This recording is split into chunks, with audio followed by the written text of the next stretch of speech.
नमोऽस्तु सूर्याय सहस्ररश्मये सहस्रशाखान्वितसम्भवात्मने सहस्रयोगोद्भवभावभागिने सहस्रसङ्ख्यायुगधारिणे नमः।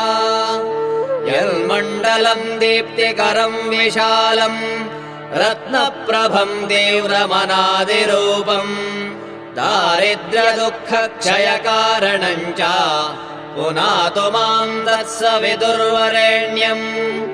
यन्मण्डलम् देवगणैः सुपूजितम् विप्रैः स्तुतम् भावनमुक्तिकोविदम् तम् देवदेवम् प्रणमामि सूर्यम् पुनातु माम् तत्सवितुर्वरेण्यम्। यन्मण्डलम् ज्ञानघनम् त्वगम्यम् त्रैलोक्यपूज्यम् त्रिगुणात्मरूपम्